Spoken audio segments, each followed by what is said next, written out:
Moo, get out of my way.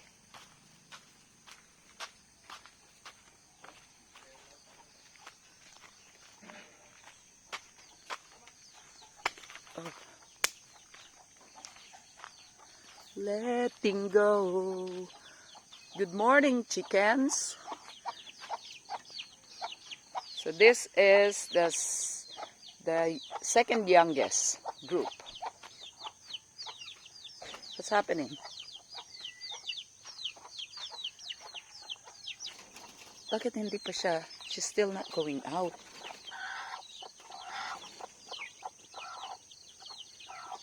Oh, plenty. How many of them?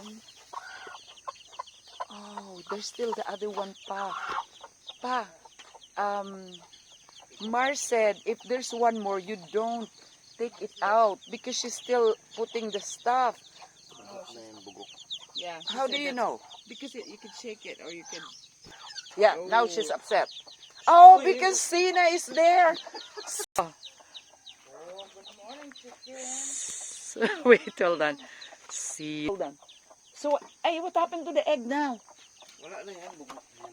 Okay. New addition. Tadang, tadang. Wow. Wait lang. My curiosity. Diba it says that if she continues to be there, then it's okay? Can't have that anymore. I'm gonna check. Yeah. Ilagay mo doon dito sa against the sun. And shake it a little bit. So that's one leftover egg. Dapat walang Shake. dapat walang shake. There's a shake. Yeah, that means bugok. So this one is unfertilized. You can never hatch this one. You sure there's no shake? We just leave it there, but you should put it against the sun. Sabi ni Mar pag maitim. Oo.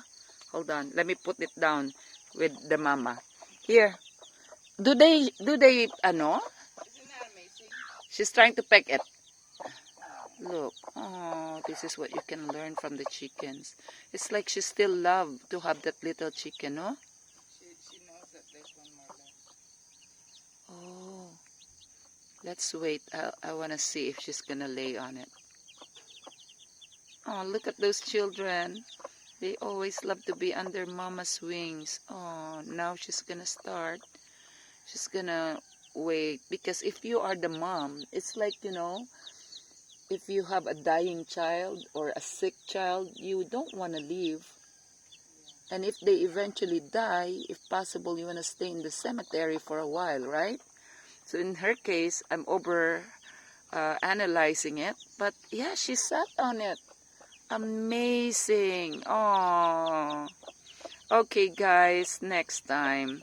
I don't want to be so, how do you call this? Sentimental. Sentimental feeling when you hear. Bye. Have a good day, everybody. Please subscribe. Don't forget to support my channel. Bye-bye. God bless everybody.